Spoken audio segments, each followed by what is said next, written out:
that for the data center, those bets really, really paid off.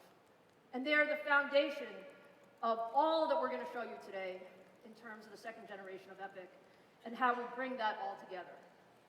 So let me get started and tell you a little bit about Rome, our second generation Epic processor. So today, I can proudly say that the second generation Epic is the highest performance x86 processor in the world.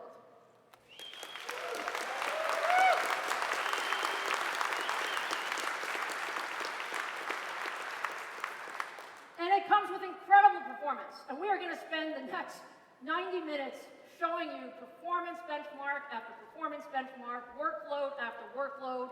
We're going to show you 80 world records today because that's what we built with Rome. It comes with a brand new architecture. You're going to hear a lot about the architecture from Mark Papermaster in a short while. He's going to tell you how we brought the Zen 2 cores, how those cores are completely optimized for server workloads, how we optimize our new Infinity Fabric, how that comes together with our triplet design. And when you put all of that together, what you're going to hear from Forrest is why it matters in the data center environment. It's all about data center total cost of ownership. Our goal is to make the data centers of today and tomorrow substantially better than they were yesterday. And what I hope you walk away with at the end of this afternoon, what I hope we prove to you, is that if you are building a data center today, if you are upgrading your data center, if you're doing anything in your data center, you should be doing it with Epic. You should be doing it with Epic because it is the new benchmark. It is going to be the new standard for the modern data center. And I'll ask you at the end whether we have actually done that. So, just one page on speeds and feeds. I promise, just one. When you look at the specs of Epic, look, we put everything in it, okay? We have the most cores ever in an x86 processor. 64 cores, 128 threads. And these are very powerful cores. You will see that in the IPC results that Mark shows you. We also said, look, it's not just about the processor. It's about how you put the processor into the system. And so we have the most I/O ever on an x86 processor. We have the ability to access 128 lanes or higher of PCI Gen 4. We are the first in the server CPU market to offer PCI Gen 4. Why is that important? Because frankly, your processor needs to connect to your storage, to your memory, to your accelerators. You need it at the highest possible bandwidth, and that's why we leaned in here, and we leaned in with our partners. And when you put that into 7-nanometer technology, what happens is you take a given power envelope, let's call it 225 watts or so, and you're able to get tremendous density. That's how we get 64 cores. And you also get tremendous speed. And that's why our boost frequencies go up to 3.4 gigahertz. So that's the power of the second generation Epic processor. Now I want to spend a moment to put that into context because everybody comes to every launch event and says theirs is the best, right? Is that what we all do? But you really have to put it in context, all right? What I'm showing you here is historical data center performance. So this is spec and rate, a good throughput benchmark. And this is the last 5 years of the industry standard. One on this in 2015 is the Haswell processor from our competitor. And as you can see, over the last 5 years, the CAGR has been somewhere between 15 to 20%. Some years it's a little bit less, some years it's a little bit more, but it averages out to 15 to 20%. What we call this is incremental improvement. It's incremental improvement. So we said it's going to take us a few generations, but we are not going to give the data center incremental improvement. We're going to change the game in the data center. So 2017, we launched Naples. We launched the first generation of EPYC. It was a very competitive part. And if you take a look at it in terms of the number of cores, the number of threads, the number of I/O, particularly in single socket configurations, particularly in some HPC workloads, it did very, very well. And we saw good performance. And we saw good adoption, as you saw in the last few minutes. But we knew we could do more. I said earlier that we learn from every single interaction. We learn every single day, and we knew that we could do better. And we continued this vision of innovation above the curve. I like to tell people we're bending the curve, or we're drawing a new curve, but that's our ambition at AMD. We don't want to stay on the industry standard curve, because that is not differentiating for us. So, here you have it. Now, when you go to the second generation of EPYC, you can see what drawing a new curve means. We have created a new industry curve.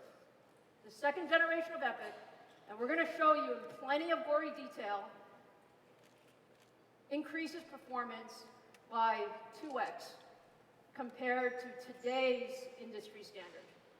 What we're calling industry standard in 2019 is our competitor's Cascade Lake processor roadmap.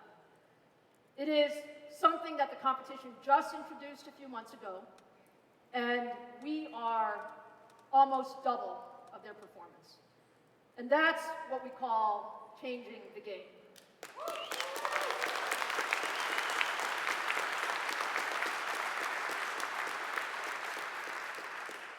Okay, so let's take now performance of a processor and talk about it in the context of workloads, right? We are here to solve the world's toughest problems. We are here to change the game in the data center, and that requires performance on the most important workloads. And so what we're going to show you is across cloud, across HPC, and across enterprise, frankly, nearly every workload will benefit from second-gen EPYC. And that is truly our goal. So let me start with just a few numbers, and it'll just give you an idea of the performance that we're talking about. So starting first in the cloud, what we're now comparing, this is a dual socket compare. This is now comparing the top of the stack EPYC processor. Forrest is going to go through the entire stack in a short while. I'm just talking top of the stack. The top of the stack we call EPYC 7742, the 7742. It's the 64-core processor. It's at the highest boost frequency. And we're comparing it to the top of the stack of the Cascade Lake lineup. So Intel's Platinum 8280L processor. And what we're showing is its peak spec-int rate, we're showing 97% higher performance. That's 97% higher performance, and what that translates into is tremendous throughput capability, okay? And that means it gives us more containers, it gives us more virtual machines, it gives us more performance on workloads like search and newsfeed, which are really important in the cloud environment. And all of that translates into tremendous TCO benefit. So that's where we are on the cloud workloads. Now let's take a look at HPC. You have seen a whole lineup of HPC partners line up around second-gen EPYC. Frankly, before many of them have seen silicon. And you ask yourself, why? Why? We put a tremendous amount of effort into the floating point unit for Zen 2. Mark will show you 4x the floating point of Zen 1. You like that? But look, it's a total system, right? So floating point is the most important thing in HPC. When you look at spec rate float, again, comparing top of the line EPYC to top of the line Cascade Lake, we see 88% higher performance in these workloads. And what that really translates to is all of our extra cores and all of our floating point capability allows us to do much faster simulations. You can get a lot more done on AMD Epyc systems. And frankly, all of our I/O and memory bandwidth, we can can operate on much larger data sets. And so when you talk about solving tough problems, these are the types of things that you need in your overall system. So finally, I'd like to talk a little bit about the enterprise. You know, the enterprise is a very, very interesting place because there are so many workloads. There are a diverse set of workloads, whether you're talking about legacy applications or new applications and how you put all of that together. But the truth is, when your underlying foundation is good, you make a tremendous impact in enterprise workloads. And so there are a number of things that we can show you, but this is just one example. This is showing a spec JDB benchmark, which is a good proxy for anything that requires Java performance. And once again, what we're comparing here is top-of-the-line EPYC to top-of-the-line Cascade Lake. And we see 84% higher performance than the competition.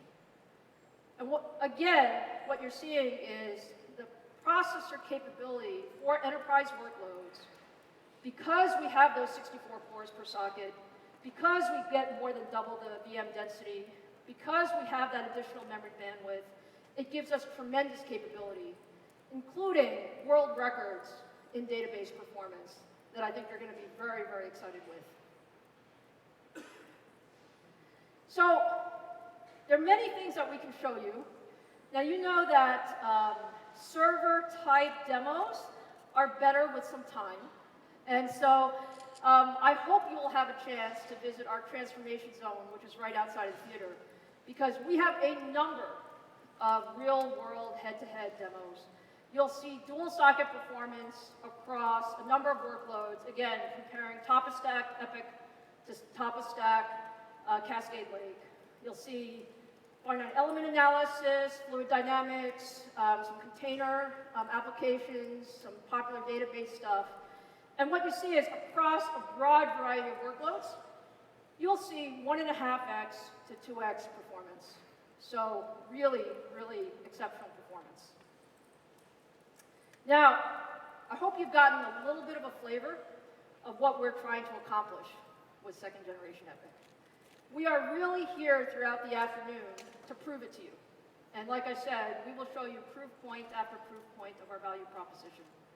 But when we say 1.8 to 2x the performance of our competition, we mean it. We mean it.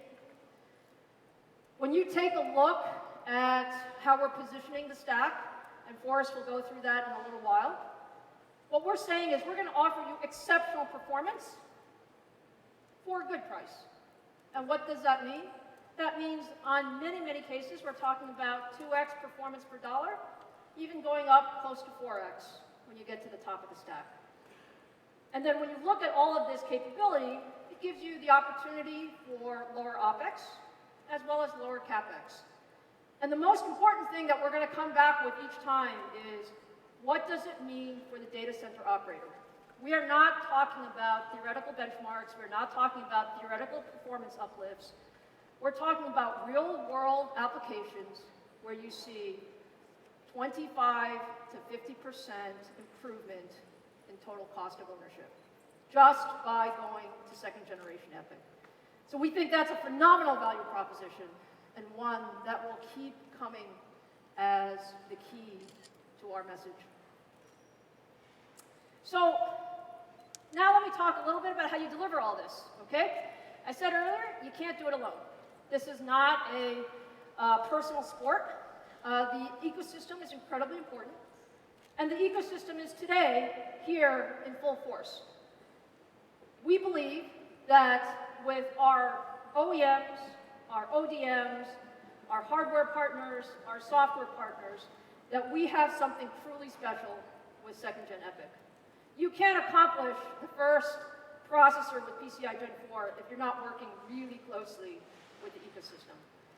The thing that is even better in second gen EPYC than the first gen is we co-developed with our partners.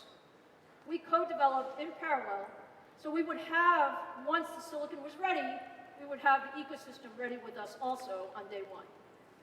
And I'm happy to report today, you're going to see a number of systems that are available today or very shortly.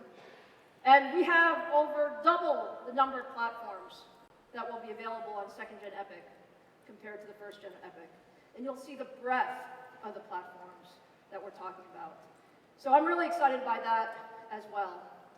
So as we do this, I want you to hear directly from some of our customers and partners.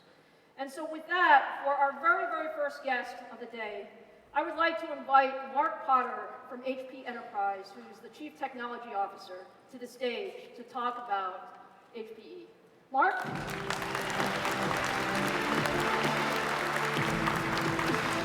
Thank you. I'm doing well. August 7th, big day. Mark, it is great to have you here. Thank you so much for being here. You've been with us, though, since day one. I mean, you guys have been there since the beginning. You know, I remember 5 years ago, we were sitting together talking about making a big move in the data center. We did. And talking about bringing the two companies together and what exactly could we do to take that big step. And then 2 years ago, Antonio Neri, our CEO, and you were on stage launching the first generation of EPYC. Yes. And Antonio at that time said, Hewlett-Packard Enterprise is all in.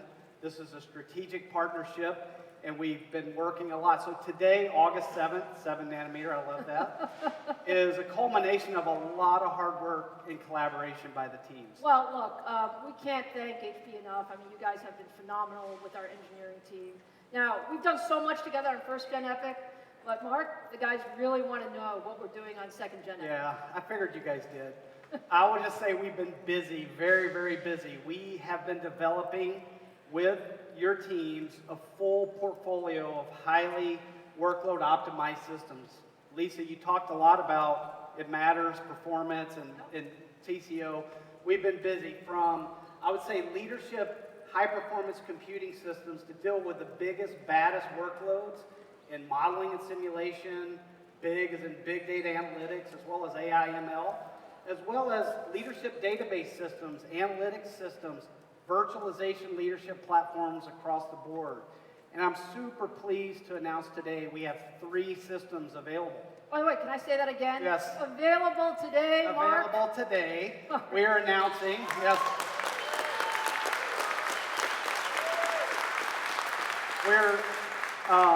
We're announcing the DL325, the DL385, and the Apollo 35, and we're just getting started on that. By this time next year, we will have 12 workload optimized systems based on EPYC 2 in our portfolio. How awesome is that? That is fantastic. That is fantastic. Look, our engineers love working with your teams. You guys are really, really incredibly capable. Can you tell us a little bit about the performance you're seeing on Rome? Yeah, I'd love to. You know, we've been really tightly collaborating, and we bring decades of system knowledge. We're one of the few system companies that still have that deep silicon expertise and chipsets and I/O and fabrics, and we brought that to bear in partnership with Mark, Papermaster, and Forrest and team. And I'll tell you, remarkable. We have special technology as well that we put in called workload matching. And what we do with workload matching is we've taken all that knowledge and we automate the system performance to maximize the performance of these different workloads. And I'll tell you, remarkable. The teams together in these platforms, 37 new world records. Is that amazing? We like 37 world records. All right. And these are world records against the fastest, best performance that was existing until we came and brought that workload matching in our teams in collaboration with these optimized systems. And you know, I want to kind of share a little bit because I think it's important. You talked about virtualization. It is a workload that 80% of our customers run across the board, leadership and virtualization in these systems, 62% faster performance, 30% lower energy. That's important. Database. Customers are wanting to consolidate database with virtualization. 3 times the performance, 30% lower TCO. And then data analytics, over 38% faster performance. And so we're just getting started. And you know, I think about the partnership and where we're going. I'm just super excited.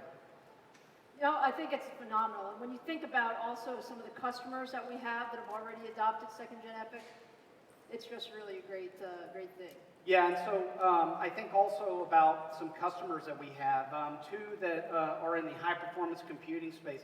The University of Minnesota with the Minnesota Supercomputing Institute, their example is fantastic. They're already taking advantage of this capability today, building.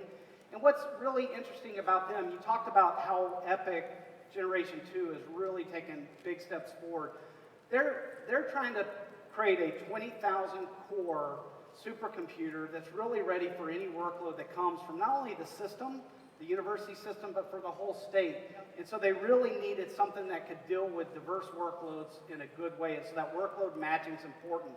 And then the other great customer example I want to share is the Supercomputing Center at the University of Stuttgart called HLRS. They are building a 24 petaflop, that's 1,000 trillion floating point operations per second, 5,000 node system to deal with the biggest, baddest workloads there are. And so both those really, really important. The EPYC capability that Mark will share later, our workload matching and optimization along with those platforms. And so I would say we've been super busy. We've been a little bit busy. Yeah. Just a little bit busy. But look, we all know performance is really important. We also know that security is top of mind for everybody, and HPE is really a leader in security. So can you talk a little bit about your security strategy? Yeah, you know, a couple years ago, actually about 3 or 4 years ago, we really took a step back and we thought differently about security. We really took a philosophy of a zero trust design model, meaning we had to think about security in all aspects. At the same time, while we were doing this, we continued to see different attack vectors coming into systems, attacking the BIOS, attacking the BMC. And so with this mindset of zero trust, we knew that we couldn't just kind of add security on after the fact. We had to build it in. So 2 years ago, we launched what the industry agrees with is the world's most secure industry standard server. And we added a lot of capability there. We added the latest Cypher algorithm, CNSA 256 to our remote interface. We added enterprise key management built in to the BMC so that we could link and allow customers to encrypt data at rest easily across our entire enterprise. And finally, and very importantly, we added an immutable silicon root of trust into these systems. So we knew exactly where they were built, and we knew that when that code booted up, the very first instructions executing, we could authenticate and ensure this system was secure. And I'm pleased to say through collaboration with Mark and team, we've linked that to the EPYC secure processor. And we now have taken a major step, taken already the most secure system and making it even more secure. Foundation's super important here. Because if we can't secure the base system, it doesn't matter what the OS does later. And so, very important collaboration. And we're going to keep building on this because we're using it to secure the supply chain, as well as we think about the distributed world we're headed to, we're going to be able to secure the workloads and the systems together in this world where we're growing edge to data center. No, look, it's absolutely fundamental. We completely agree with you, and frankly, I think all of us are just putting more resources into security. But, you know, in addition to security, I mean, look, these data centers are getting really, really complicated. Can you talk a little bit about how HPE addresses that and helps customers with operations and manageability? Yeah, it starts with automation. I just talked about the fact that data is growing everywhere, and we're distributing these great compute solutions further and further out to kind of act on that data at the edge. And we really think the key to that is about automation and artificial intelligent operations. And we have proven world-class technology with EPYC, and we have really taken EPYC and thought about how do we use that AI ops technology to help systems self-manage, self-heal, self-govern, and optimize. But we've taken years of information looking at application patterns, and we've looked at hundreds of thousands of systems and over 1.25 trillion data points to help our customers really predict failures, prevent failures, and self-optimize, self-heal. And I'm very, very pleased to announce that our full line of AMD Epyc solutions will be supported by the industry's leading AI ops platform, EPYC. That a big deal?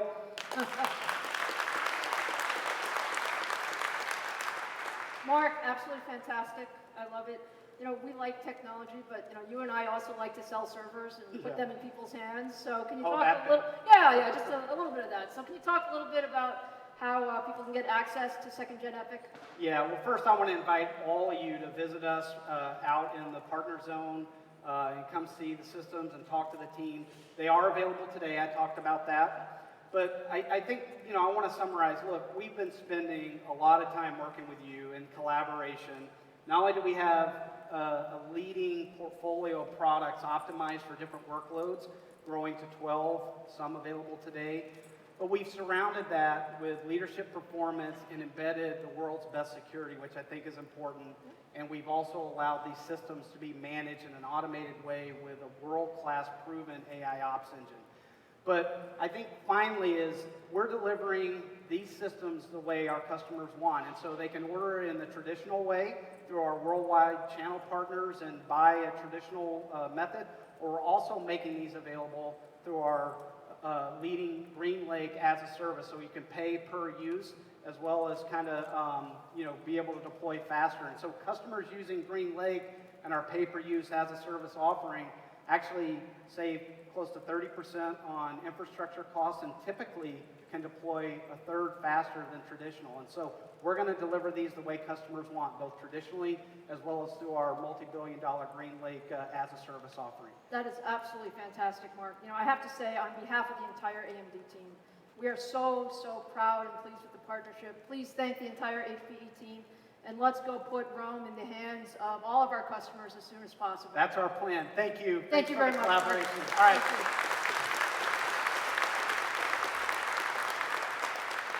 All right, so there you have it. HP Enterprise, 3X portfolio, 37 world records, 3 systems available to order today, and clear leadership across enterprise and HPC applications. Now, let's move to the other end of the spectrum and look at the cloud environment. You know, when you look at the cloud environment, there's been just incredible growth over the last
I have tremendous respect for everything that you're doing at Twitter, and frankly, if it's down for a second, people notice.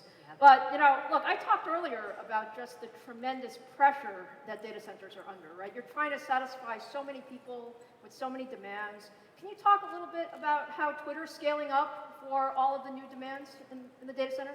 Absolutely. So Twitter's data centers, this is where Rome actually is like hitting that sweet spot for Twitter's data centers. The performance that we're seeing on the Rome processors are actually reducing the amount of power consumed per core, which is allowing us to scale within our existing data centers. Can you show us a little bit of what that looks like? Yes. Once you're running at scale, you really start to focus on maximizing the amount of work that you can get done in each rack footprint. If we can run more jobs in the same amount of space and power, that means significant operational savings. With Rome's ability to give us 64 cores and 180 watts of power, we're able to put 40% more cores in each rack. You know, and your environment is, very constrained. You know, the same power envelope, same cooling. What does that mean in terms of total cost of ownership when you see Roam in the Twitter environment? So that's where we're really excited. With Roam, we're able to get a 25% reduction in the TCO, or total cost of ownership. And we're getting this by seeing the same, or an increased number of cores in the same footprint, which is reducing power while using the same amount of cooling in the data centers. So we're actually growing within the same envelopes. Now, it's really exciting. And can you tell us just a hint about when Roam will be in production? It will be in production into Twitter's data centers in 2019, and we are so excited about that. Is that exciting or what, guys? Look, Jen, I really want to thank the entire Twitter team. You guys have really been at the leading edge. When we talked originally about bringing Roam to Twitter, we knew it'd be a lot of work. We knew that you guys had to get to know us, we had to get to know you.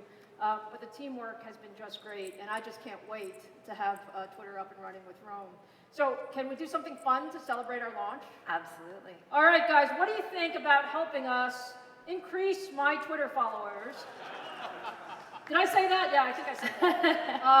Why don't we take a selfie with the audience before you leave, huh? Absolutely. You're going to help us with that. All right, audience. Sorry. That looks really good. Sorry, I got a video of you guys. Ready? 1, 2, 3. Fantastic, fantastic. Thank you so much. Congratulations, and we look forward to production this year. Thank you, thank you. That was completely exciting. I really love to see new technology in action, and truly they have one of the most demanding environments that we've encountered. So, look, I hope you got a good overview in this first section of what we set out to do with Roam and how our partners and customers are using Roam. But now let me turn it over to Mark Papermaster, our CTO, the guy who really did all of the deep technology on Roam with him and his team. And he'll tell you about our cores and the technology and everything under the covers. So Mark?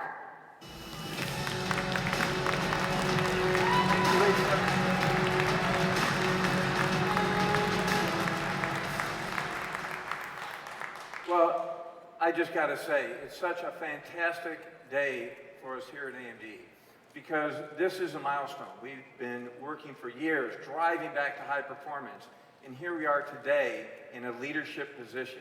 80 world records announced today. Simply fantastic, and thank you for being with us here today.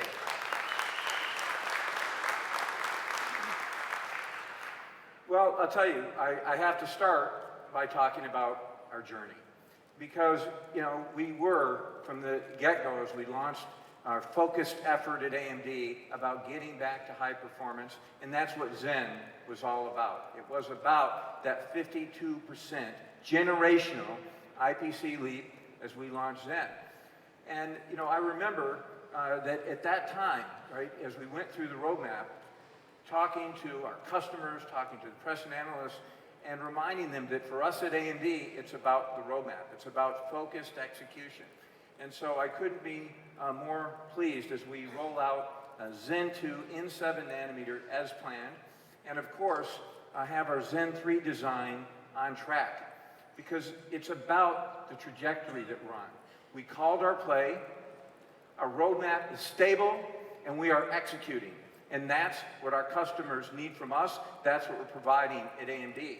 And it's a trajectory that clearly has AMD back in addressing the most demanding applications in the data center for today and in the future.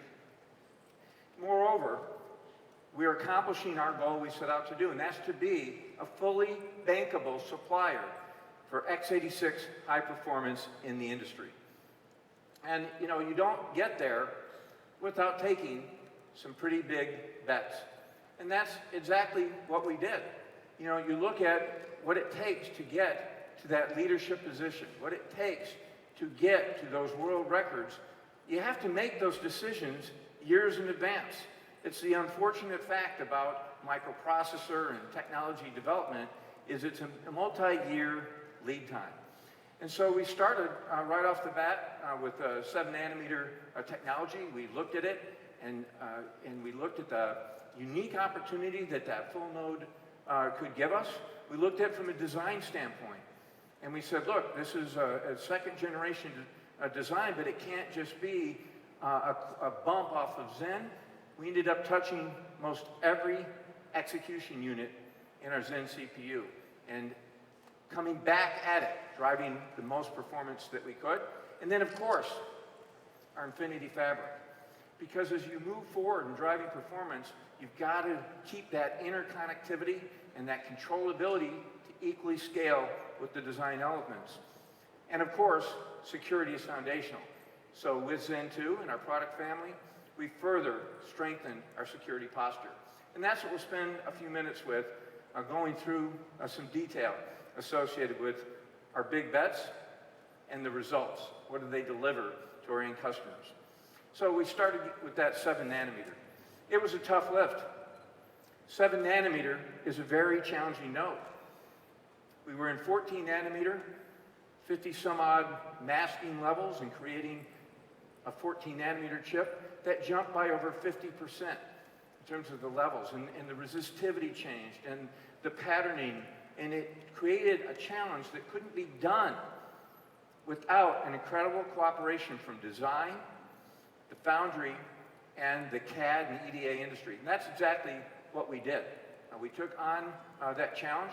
We also made sure that it would be highly manufacturable by the time that we needed to address the enterprise and server market.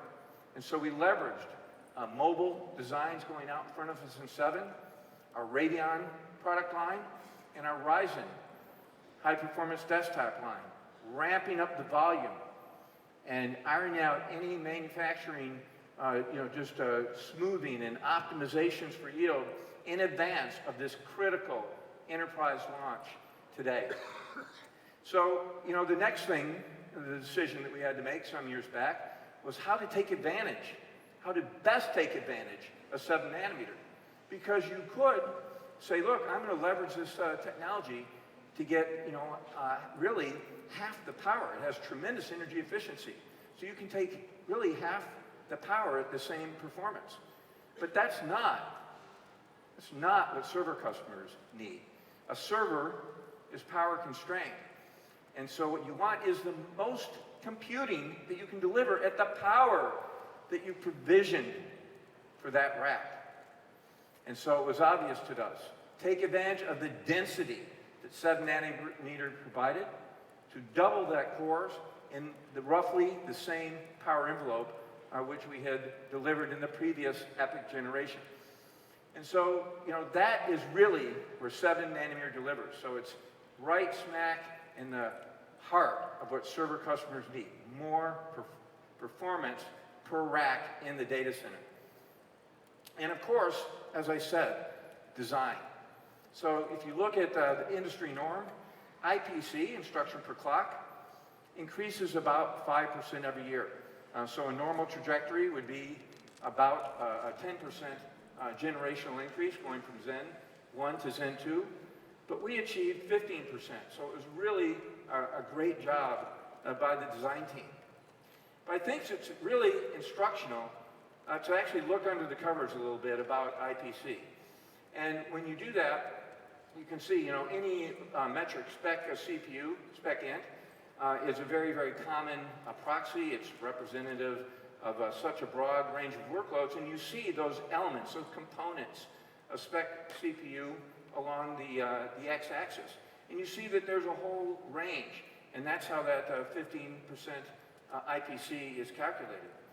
But what's further instructional is to not look at that single thread IPC uplift alone, but look at per thread IPC in the way that servers run. Servers take advantage of the cores that you provide them, most workloads. Single thread performance always matters. You have a lot of legacy workloads out there, but emerging workloads take full advantage of the cores that you provision per rack. And when you look at that per thread IPC uplift, looking across spec CPU as well as some additional server well-known benchmarks that we show, what you see that the mean increase is actually 23%. And in fact, certain workloads achieved an over 40% gain generationally. So first generation EPYC to second generation EPYC, looking at the same 32 core in a socket, ISO, same frequency, same memory configuration. That's impressive. And that really speaks, when you look at that proxy, is that there's a tremendous amount of design work that allowed that doubling of cores, yet to bring that same IPC, in fact, grow the IPC significantly from generation to generation. And, you know, it's no secret. So how do you get that kind of an improvement? It's really hard, focused microprocessor, microarchitectural engineering that delivers performance. You can't hand wave when it comes to server workloads. And so, you know, it starts with the front end, right? From the front end standpoint, there's a brand new branch prediction approach. It's called TAGE. It's a state-of-the-art branch prediction, higher accuracy. We doubled the op cache in Zen 2 from the previous generation. We doubled the set associativity in the L1 iCache. And so when you put this all together, our prediction, our fetch, our decode capabilities with these enhancements as well as others brought a tremendous more efficiency to our front end. And then the integer units, where we widened, we actually increased our issue width. We went from 6 to 7 on our issue width. And we also added a third address generation unit, and we deepened our scheduling window. We added more registers. We increased the size of the reorder buffer. So again, this isn't magic in microprocessor engineering. This is how you bring more performance or more instruction per clock. And then the floating point. Well, we did very significant overhaul of the floating point. We brought it from AVX1 to a full AVX2 native implementation. We doubled the vector width from 128 bits to 256 bits. And in doubling the width of the vector, that only yields actual performance if you double how you feed it. And that's exactly what we did. We doubled the load store bandwidth into the floating point engines. And you know, this is key. You look at fluid dynamics, so weather modeling, molecular dynamics, all of these type of HPC kind of workloads really rely on this type of efficient vector calculation. A great example is DGEM, double precision matrix math, very, very common. And when you look at that DGEM performance on Epyc, we doubled just on a per core basis with those changes made to the core, we doubled the performance per core. But we already doubled the number of cores per socket. And so as Lisa said earlier, that's 4x floating point performance per socket, and you just see it when you run DGEM. You see that actual quadruple of performance per socket. That's performance that matters to our customers. And then caches. Caches are fundamental in microarchitectural engineering, and we took a big step. We doubled the size of our level 3 cache from 8 to 16 megabytes, and of course that's across the whole core complex. What it ends up doing is really bringing that data closer to the execution engines, because when you can have more data stored locally, you're hiding that latency, because you can have a higher hit rate in your cache subsystem and not have to take that longer latency to get out to main memory. So all of these add up, and that's how we deliver the performance gains going from Zen 1 to Zen 2. Very great job by our microprocessor engineering team. And then, I've often talked about our hidden gem, the Infinity Fabric. Now, yet again, in Generation 2, as we moved forward and we drove the kind of performance improvements I just described, you can't rely on that technology, that fabric technology that we had the previous generation. We have to scale. That's how you bring real-world performances. You have to amp up the provisioning in the next generation, and so that's what we did. We use this. This is broadly used, as you know. Our Infinity architecture is applied across our whole CPU and GPU portfolio at AMD. And what we did in the case of our second generation Epyc is we increased the bandwidth, lowered the latency across the chiplet approach that we described. So chiplet to chiplet, as those CPU chiplets attach into an I/O die. I'll describe in more detail in just a moment. We increased the efficiency, chiplet to chiplet, and that same Infinity architecture extends from the socket 1 to socket number 2, where we, again, implemented increased I/O bandwidth and made sure that we do not introduce any bottlenecks in that connectivity. But that broader architecture allowed us to implement hybrid technology. 7 nanometer CPU die, optimized for the technology versus 14 nanometer for the I/O and memory control die, which does not scale. Those analog mixed signal type circuits and some of those elements simply don't scale as well, going from technology node to technology node.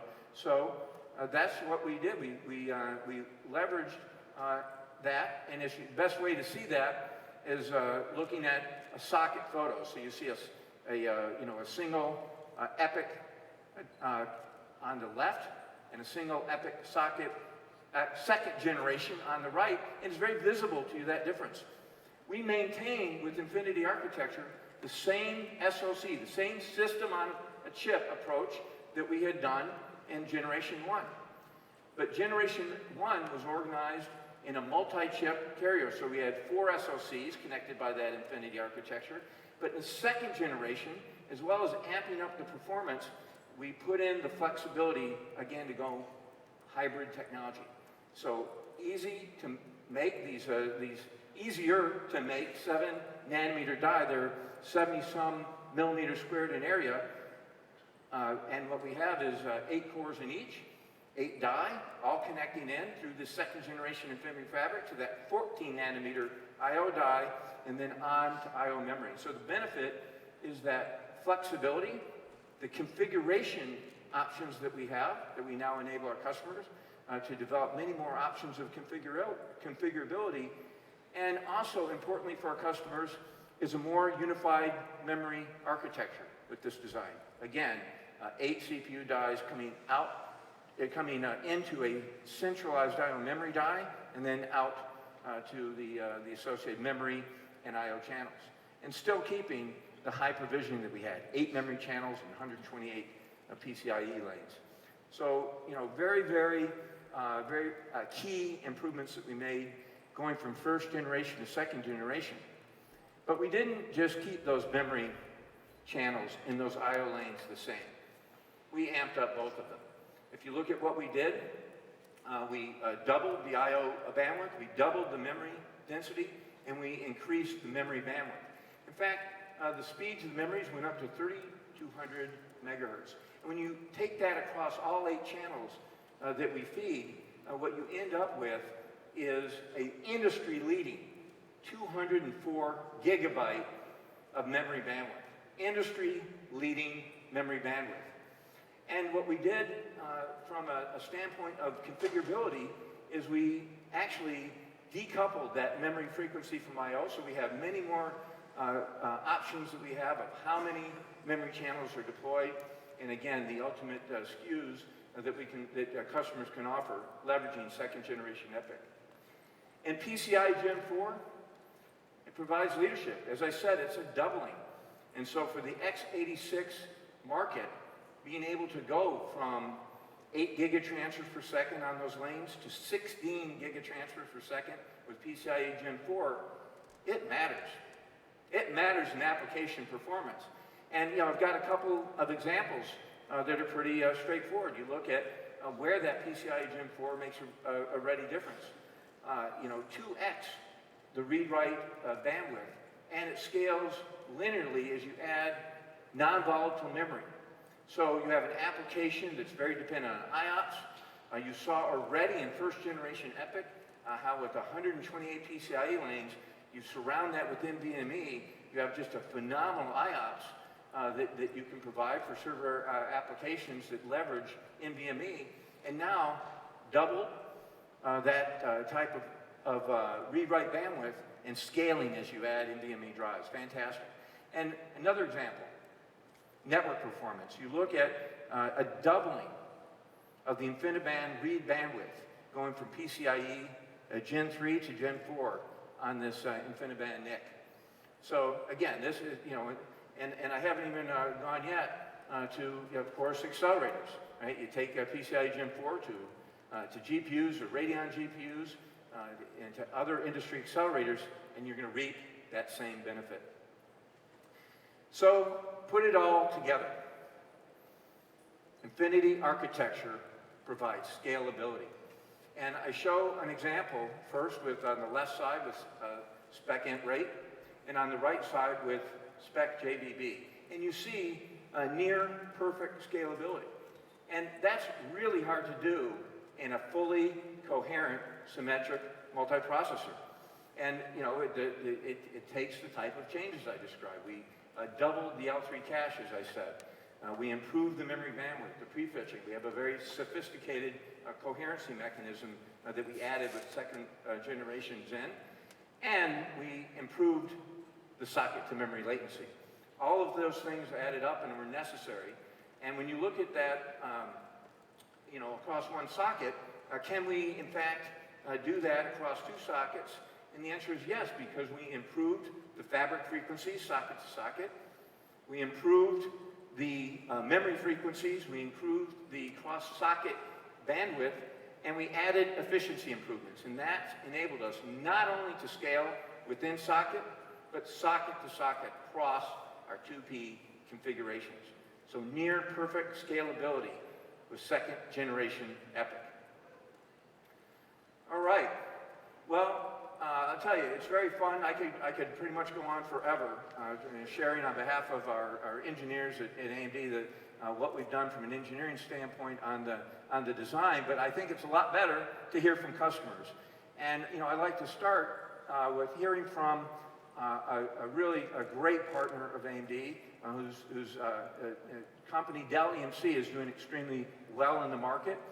And I am extremely pleased to introduce Robert Hormuth, who is Vice President, Fellow, and CTO of the Server and Infrastructure and Systems for Dell EMC. Robert, could you please join me?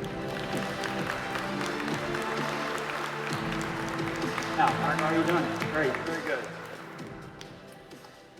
Well, Robert, it's great to have you with us. Yeah, it's an honor, Mark, to be here at this historic event and a great accomplishment to the AMD team, so congratulations.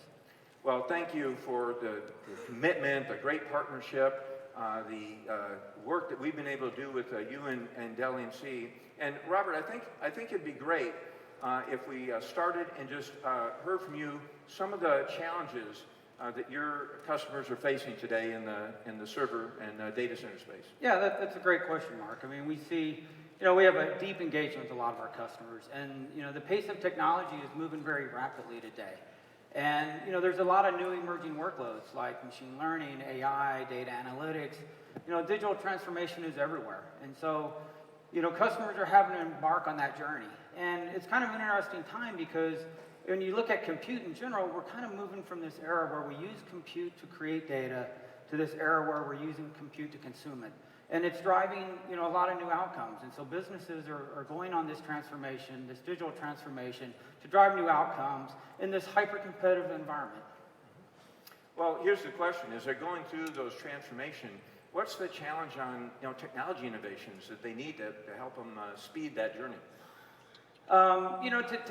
To go further on these, it's really about matching these new emerging workloads with the right platforms, with the right infrastructure, with the right technology.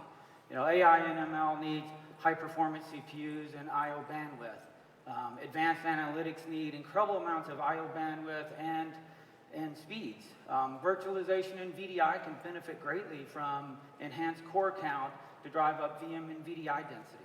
And so those are all keys that are all innovation areas that I think we need to improve on to enhance the architectures for our customers. And one of the things that I think what to expect in the future is you're going to see more and more adoption of these rich, powerful one-socket systems of the future.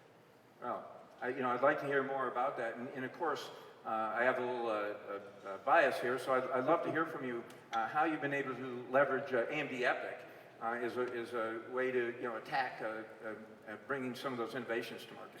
Yeah, so with AMD Epyc, it's enabled us to really focus on some real fundamentals.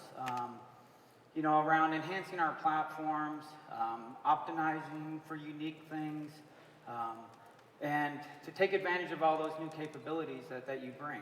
So, we look at it from what AMD is bringing today in terms of, architecture improvements, performance and security, and apply them to the Dell EMC PowerEdge portfolio. And so, with what you've done with multi-chip architectures with 64 cores to, getting to twice the I/O bandwidth, to getting up to 128 or 160 lanes of I/O, we can really enhance a lot of our unique platforms in our portfolio. And just if you just tell us a little bit more about that in terms of the PowerEdge itself. I mean, is there, what have you found has really been able to help you in your portfolio?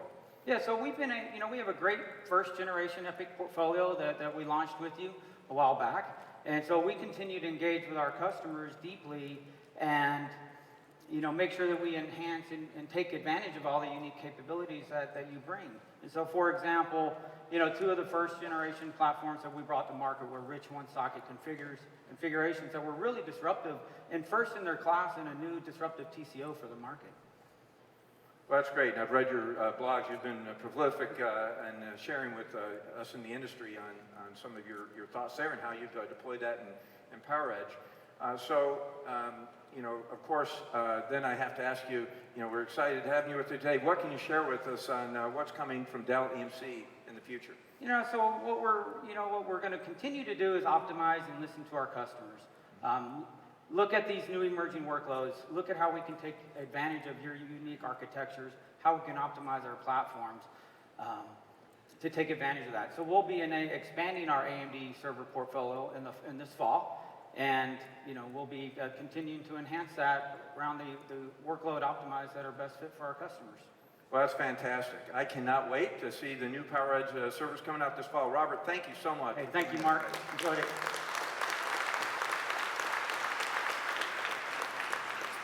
I'll tell you, with the modern data center, and you look at the kind of challenges that Robert just described, that really, frankly, all of us in the industry are looking to take on. It's going to be a very, very exciting time.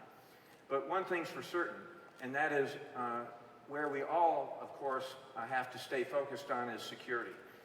And so I wanted to spend a minute and talk about our security focus at AMD. It's job one. It's foundational with what we do. And, you look at our designs, they've been very resilient. We had put out robust software mitigations when the Spectre version 2 exploit had come out. But what you'll find is that since then there had been a number of other exploits, and in fact, most of them had not been applicable to our microarchitecture in Zen. So what have we done? Actually, I want to comment, there was a swap.gs exploit even that was came out yesterday, and there's 3 components of it. 2, again, are not applicable to the microarchitecture, and the third component is already handled by a patch that came out from Microsoft. So we stay focused, and I'll tell you, what we've done in Zen 2 is, again, hardened further. So we looked at the learning from Spectre. We hardened where we did for Spectre V2 and V4, where we had applied workarounds with our software partners or with our microcode. We hardened those in the Zen 2 implementation.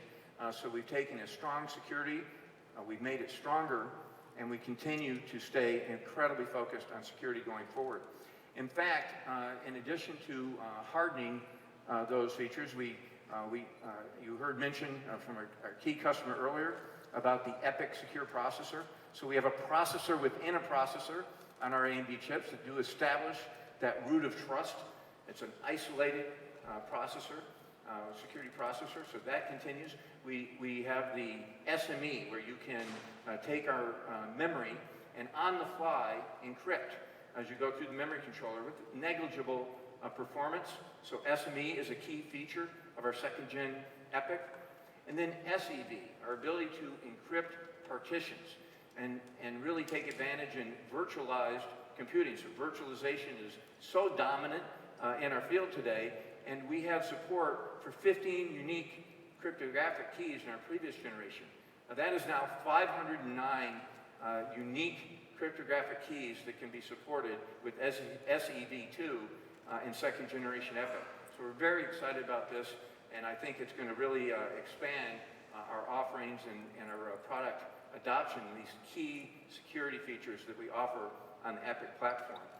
And you know what I'd like to do is not just security, but the overall challenges, looking at virtualization and what it's taking on to further performance efficiency for end customers in enterprise and the data center. I'm super pleased to invite to the stage from VMware, Krish Prasad.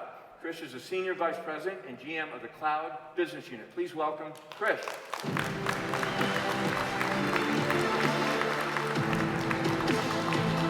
Thank you very much. Thank you, Krish. Congratulations. Good afternoon, everybody. Well, really appreciate you joining us today. And probably to get started, it'd be great to hear on some of the challenges that VMware is focused on to really help our IT industry. Yeah, it's exactly what Lisa was talking about in the beginning. If you look at our customers, they are in the midst of their digital transformation journey. And as part of that journey, enormous number of apps are getting developed. And analysts say that in the next 5 years, you will have more apps developed than in the last 40 years. That's the pace of innovation that we are seeing out there. And Mark, as you well know, these apps are different than the traditional apps. They are data-driven, a lot of analytics built in, and in many cases, it is machine learning driven. And one other difference that you see today is that these apps are deployed across a distributed compute fabric, whether it's in the customer's own data centers or in the public clouds, sometimes in the telco clouds and even to the edge. And VMware's focus has been to provide our customers with a cloud foundation that they can use to run any application on any cloud and access those applications on any device. And you well know that we have a partnership with AWS, which is the VMware Cloud on AWS. And recently we announced partnerships with Microsoft as well as Google Cloud, where our solutions are being run. And so the VMware Foundation running on all these clouds give our customers consistent infrastructure, which will simplify their operations and provide them with good performance and security. Well, Krish, I've been very impressed with that versatility of the VMware platform, and it's very clear with the adoption level, the momentum that you all have established. Huge. And talking about momentum, I feel very proud of what our teams have been able to establish. We've had a deep working relationship over the last 5 years, and I'd love to hear your thoughts on what's come out of some of this collaboration. Yeah, I mean, we have had a long history of collaboration between the two companies, much before I joined VMware. Our focus has always been, let's maximize the performance and scalability of the enterprise workloads. And that's the same focus that we put on as we embarked on supporting the second generation EPYC processor on vSphere. And I have to say, you heard a tremendous number of performance numbers and world records today, and many of them running on vSphere. And so all the work that our teams collaborated on is paying huge dividends, and we are actually setting a new bar for performance in the industry, working together. Well, that's great, and performance is key. Optimizing performance is fundamental for end customers, but as I mentioned a moment ago, obviously security is very important, and we've increased the flexibility in the number of options around from an AMD platform with secure encrypted virtualization. Would love to hear your thoughts on the history. How did we get here? How did we able to actually collaborate with you and your team in regard to this capability? Yeah, I mean, let's start with the customer. As they deploy applications across this distributed fabric, security becomes even more paramount. And the key is, if you can build in intrinsic security at the hardware level, it's much easier to enable the security where the application is actually running. And so that's what the SEV feature allows us to do. It actually takes out human errors, process related vulnerabilities. If you can enable it in the hardware, it is right there where the application is running. So I have good news. We, as a result of our partnership, We are going to be supporting SEV as part of the upcoming VMware release in the future. And in fact, this is something that we started working on many months ago, actually, maybe a couple of years. When you first approached us with the idea, we loved it, but we had certain enhancements and features that we wanted to put in it. And I was very impressed with the way AMD responded to it. You took security very seriously, and we worked together, both the teams from the companies, and I think we have a fantastic solution that we have come up with. And you can actually see it running. It's working. It's in the booths up there, so please, after the event, please walk by and see the demo in action. Wow. I could not be more excited about this announcement. And honestly, Krish, I'm also really proud of the way that the teams work together. That's a hallmark at AMD. We pride ourselves on the ability to listen. You know, here where it was a very good feature, you liked it, but it wasn't quite there, and that's what we're here to do: is listen, respond, and thank you so much for the partnership and bringing this key capability to market. Thank you very much. Congratulations. Thank you.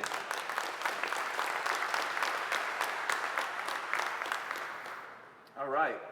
Well, I'll tell you, I want to wrap by talking about momentum, high performance momentum, because you know this is what it's about. Again, we're a technology company. You know, we're here to bring performance to the market to help customers solve the toughest and the most demanding problems that are out there. And you know, you look at Zen 2, it's what we do best at AMD. It's innovation to deliver performance and value, and to really help our customers in terms of solving what they need, right, and delivering that value to the end customer. We saw the opportunity of 7 nanometer. We took advantage of it, right? We brought more performance, more cores in that same rough power envelope, leveraging that technology. We drove more instruction per clock. We drove up the design capability. We took advantage of the modularity and the scalability and the enhanced security of Infinity architecture. And what it's led to is another huge step in supplying the industry with that insatiable demand for more processing capabilities at every generation. And so it is, in fact, insatiable. We can't let up. We won't let up. And I couldn't be more pleased to share that, as I committed, we always are working on the next designs while we're doing a current design. And we're well along. In fact, we've completed the design phase of Zen 3. So Zen 3 is right on track. And we don't stop there, right? We already have our engineers in the works on Zen 4. So it's really fundamental for us to keep momentum in the industry. You know, I have to say that we have focused on showing the industry that we have a roadmap that we can deliver to enterprise and data center as promised. As promised. We know that it's a highly competitive environment that we are in. But for us, it's personal. It's personal. We will not let up. You have our commitment. Thank you very much.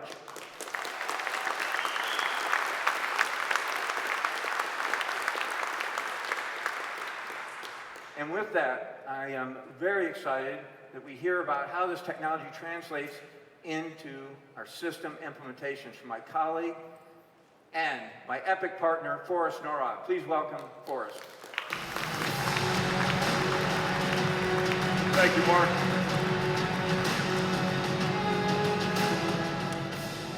Thank you, Mark. It is personal, and it's a journey that the whole AMD team has been on for the last few years. You know, 2 years ago, as Lisa said, we launched the first generation of EPYC, and it was just that, EPYC. For a server guy like me, it was a highlight of my career, only surmounted by today. Because today, we are delivering the world's highest performance x86 server CPU ever to the market. We've already talked a lot about the speeds and feeds, 97% more performance than the mainstream top-of-stack Cascade Lake, more memory bandwidth, more cores. You've heard the story already. 32 billion transistors in the EPYC second-generation processor are delivering an incredible amount of performance and enabling an incredible disruptive TCO to come to market, offering scalability that the industry desperately needs. And that can be delivered in a couple of different ways. When we first launched EPYC, we began really promoting the concept of an optimized, no compromise, one-socket server system, where the artificial constraints placed upon the system, perhaps in the desire to always sell 2 CPUs, were broken, and where customers could choose the right system, the right performance for their problem. We're continuing that journey today with an even more exceptional single-socket offering that offers ultimate in TCO. But we're also delivering the ultimate in performance with the 2-socket EPYC system. And so I'd like to talk a little bit more about that one. That 2-socket delivering the ultimate in performance comes about because of all the architectural features that Mark reflected on for the last few minutes. Highest core density, offering the most throughput. Leadership memory bandwidth. Standing in front of that memory in a 2-socket system, over ½ GB of cache, for crying out loud, which is truly opening up and unlocking the performance of that core complex. And then, of course, doubling the system throughput means that you can feed the beast, that you can get your data in and out from the networking and storage devices, delivering truly unmatched performance. And let's look in more detail about what that looks like across the stack. If you take a look and you compare the mainstream Cascade Lake processors from our competitor, great set of processors, EPYC matches up very, very well. So against the bronze, the 8-core, bottom of the stack EPYC processors offer tremendously higher performance than the bronze scalable Xeon SKUs. But if you need more performance, you can jump up with the 32-core EPYC parts and cover the entire performance range of the Cascade Lake scalable Xeon systems, up to the top of the Platinum 8280 range. And that's fantastic, but that's not where it stops. Because with EPYC, as Lisa already told you, you can go beyond that. You can go to 48 cores and offer yet more performance, or you can go all the way to the ultimate. The 64-core EPYC 7742 offers double the performance of the top-of-stack Intel Cascade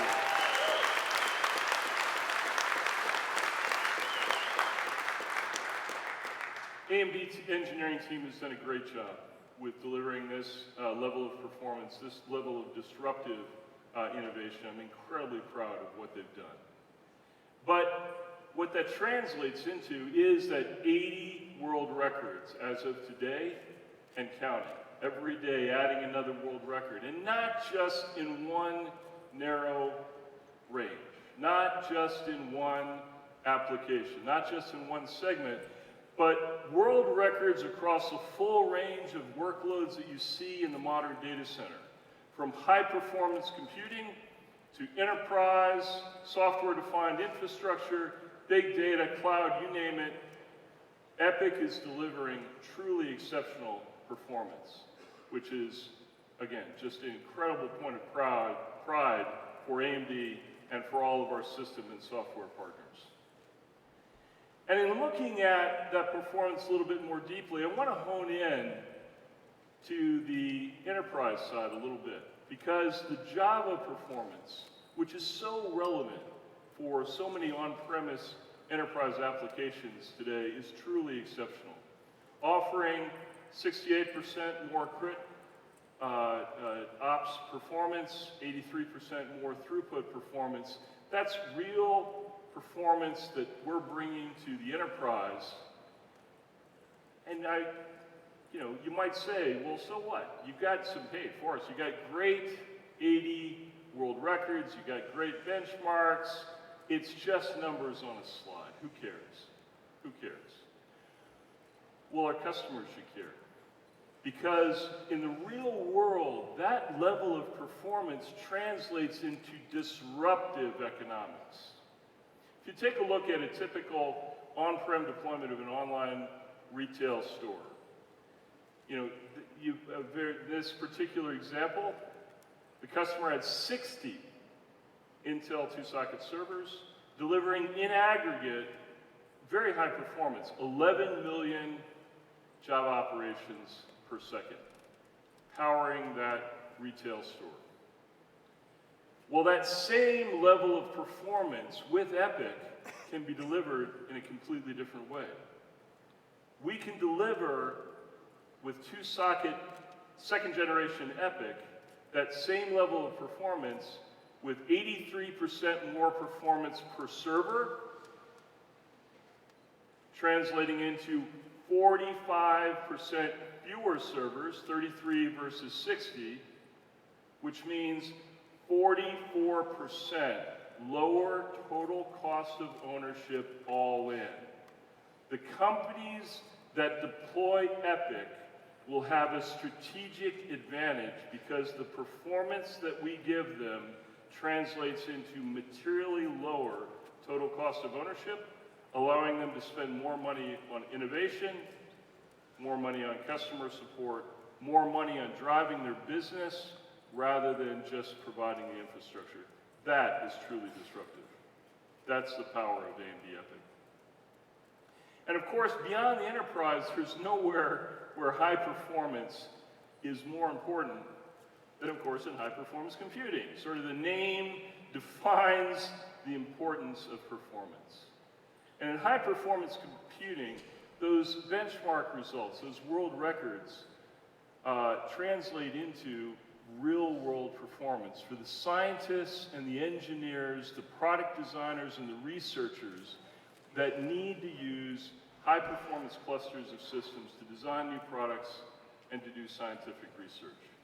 And across the board, you will see upstairs in the transformation zone, you will see from our partners over the next days, weeks, and months, example after example in the real world, running real codes, running real applications, that second-gen EPYC delivers incredible performance to speed up research, to enable better product design, to truly be disruptive. And that's why you see so much interest in the second-generation EPYC in Rome, and why we've already notched multiple HPC design wins even before we began production.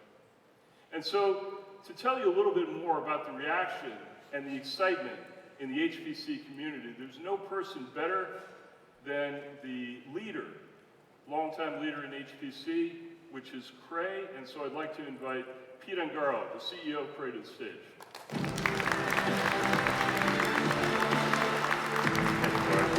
Hey, Pete, thanks very much for coming. We really appreciate you being here. And more importantly, we really appreciate the partnership that we've had between AMD and Cray for many years, and most notably in the last few years. Yeah, absolutely. Thanks, Forrest. It's been fantastic. Now, Pete, I know that Cray sees the landscape in traditional HPC market really changing and the applicability really going beyond. Can you tell us a little bit more about that? Yeah, absolutely. You know, at Cray, what we see coming is a whole new era of computing. An era being driven by macro trends like digital transformation and the explosion of data that's swamping almost everybody's data center today, and a cloud-enabled open source software ecosystem that's really accelerating the pace of change. And so as we talk with our customers, as I know you guys do too, it's really about the questions that they're trying to ask are changing, and the workloads are changing, and the whole industry is changing, and it's time for the data center infrastructure to start to change. Could not agree. Time for change. Could not agree with you more. That's big reason that we created EPYC. Yeah. So, how are you approaching this opportunity? How are you realizing that change?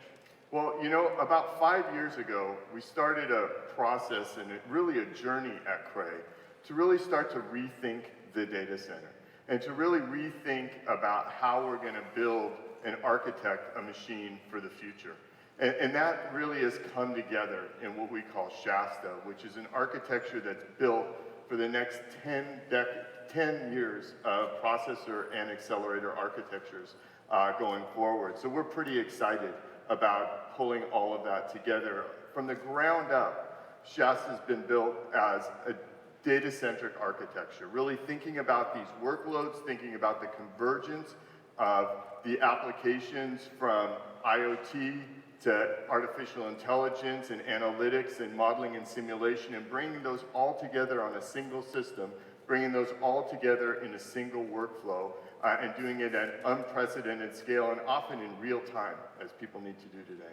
Yeah, and you guys have got quite a few innovations in there. I know you've got a new fabric as well powering this. Yeah, absolutely. I think one of the big things that we've seen is really a need to pull all of this together, both from a software perspective and a fabric perspective, and bringing that together in the system. On the software side, we've really worked toward a cloud-enabled software environment, so providing the flexibility of the cloud and the performance that you'd expect in a Cray supercomputer, and bringing that all together in one system. And as you mentioned, that just goes right now down to the fabric, and the fabric that connects it all together, which is Slingshot.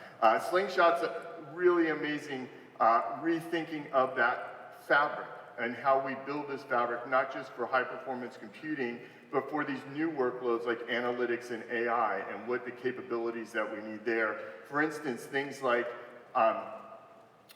congestion management, as well as really looking at the network and making sure that all of the applications can complete at scale, unprecedented scale, on time, as fast as humanly possible. And you're right, we call that Slingshot. It's fantastic, fantastic design. So I think, you're already seeing some pretty good traction. You got some pretty significant wins with Shasta already.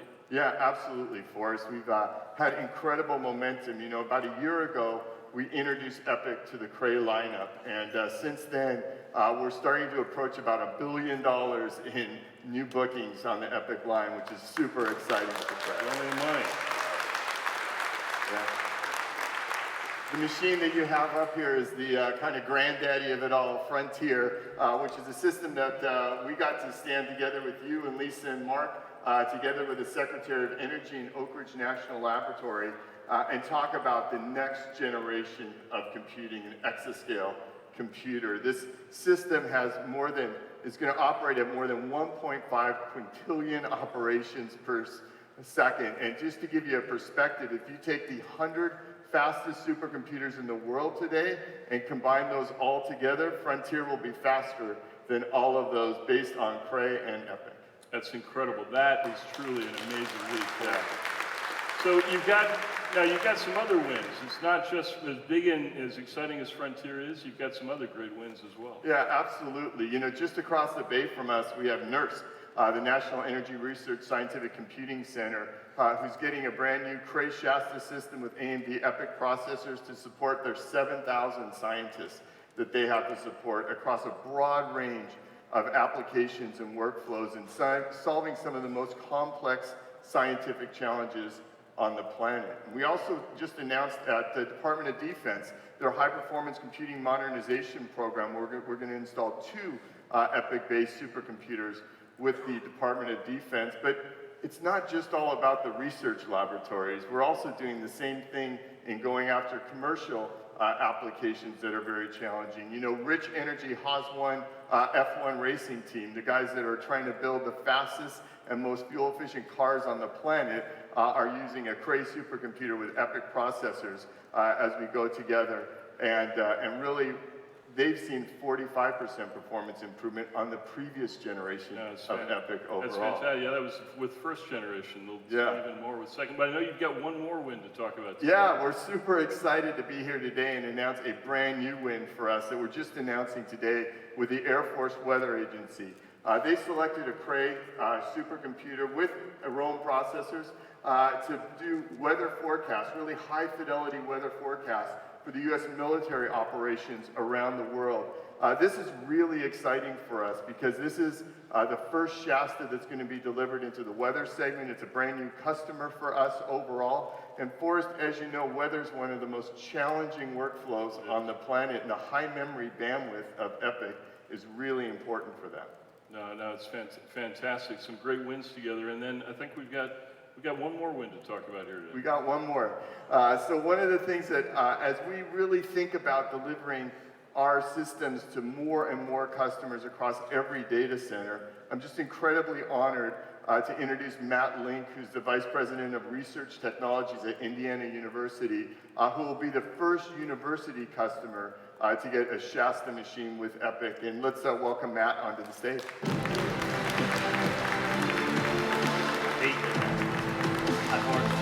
Thank you. Hey, Matt, thanks for coming. Really appreciate you being here today. Thanks for having me, and thanks for you guys taking a little slice of your life to spend with me in Indiana University today. Appreciate it. Hey, so tell us more about why did Indiana University choose Cray and AMD? So our relationship with Cray and AMD, and we've got a long relationship, has been one of the best experiences we've had in the HPC industry. And we take that experience and we couple that with the superior core count, high memory and I/O bandwidth of the Epic processors, and we're going to enable our researchers to scale their research within a single node and allow them to do more, do it faster, to really drive towards what my mission is at IU, is to reduce our researchers' time to science. Time to science, I like that. So tell us more about it. The name of the system is Big Red 200? Big Red 200. It's named after our bicentennial, which is this fiscal year. It's a Shasta supercomputer with Epic processors. Excellent. Great choice, man. And there's about 6.7 million people in the state of Indiana. If every person did a calculation every second, my number's not going to be as big as Pete's quintillion number, but every person, every second, it would take them 28 years to do what Big Red 200 will do in 1 second. That's awesome, man. Tell us a little bit about the research that you guys are going to do on the machine. So our research is focused on the grand challenges. It's not just the grand challenges in the state of Indiana, but those facing humanity. Modeling, simulation, AI are critical to IU's grand challenges of precision health, prepared for environmental change, and responding to the addictions crisis. We're also very focused on the exploration and advancement of AI in education, cybersecurity, medicine, and environmental science, and more. You know, and Matt, you were telling me that first Big Red and now Big Red 200 also, really helps bring grants to the university. It does, and over the past 6 years, Big Red 2, which was the predecessor to Big Red 200, and our HPC environment, our researchers have brought in almost $750 million in grant dollars to the university. And that really enables us to support and empower them to continue those important initiatives. That's fantastic. That's fantastic. Well, Matt, really, really impressive. Thank you for sharing this with us. Yeah, thank you for having me. I appreciate it. Thank you so much.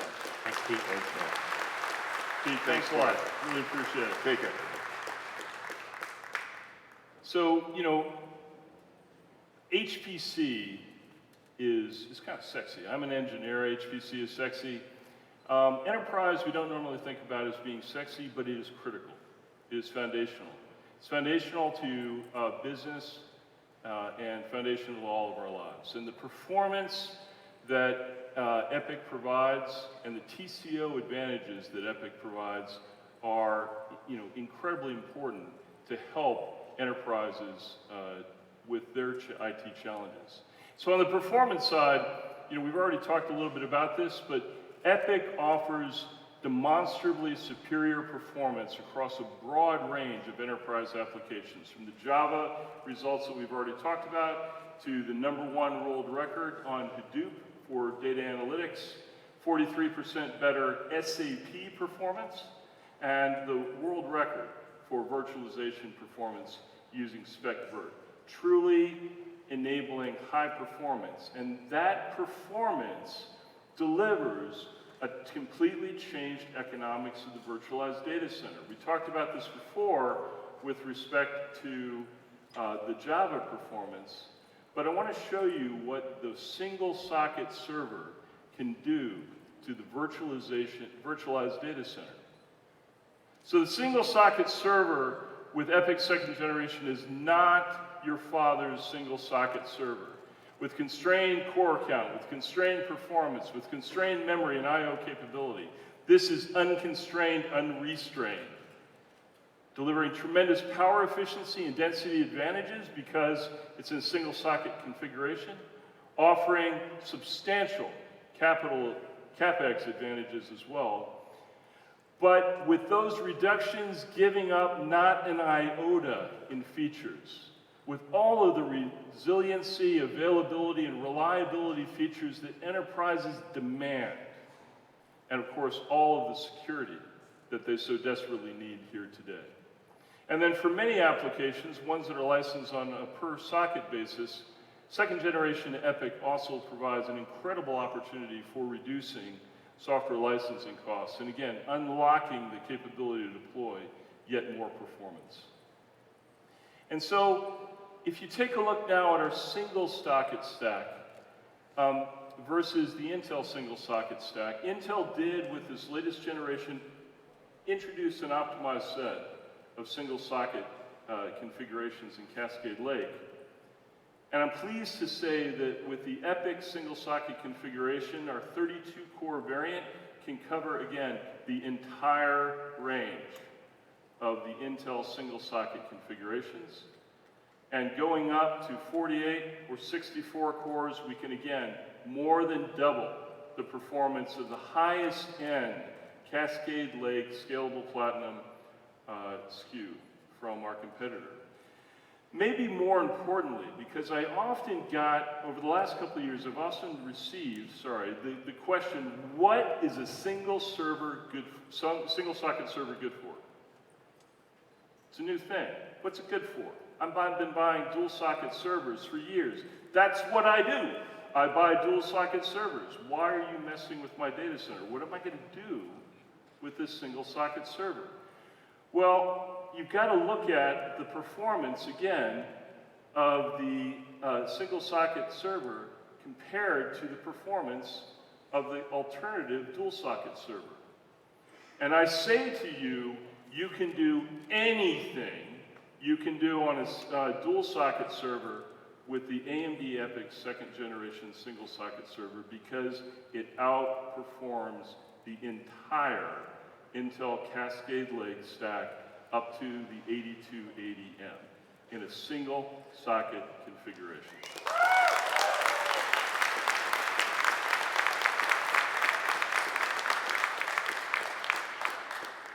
And so what does that mean? Well, it means for the companies that are deploying on-prem virtualization farms, and a typical configuration might be about 2,500 cores, typically deployed historically in a dual socket configuration with, of course, VMware, you can do that same level of, same number of cores, same number of virtual machines, same performance or better with 50% fewer servers, with 1/4 of the sockets, driving 61% reduction in power, and driving 75% lower software licensing costs for your VMware license. What does that mean?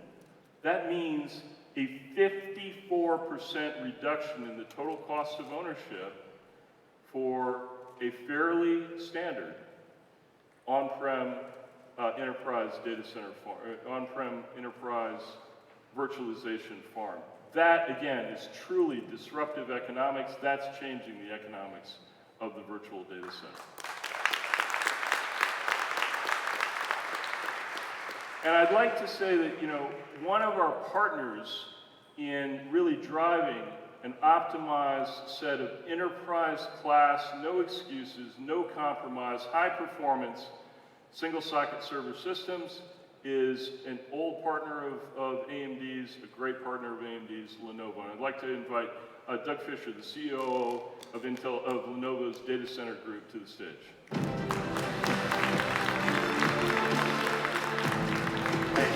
Hey Doug, great to see you. Thanks for coming. Congratulations. Appreciate it.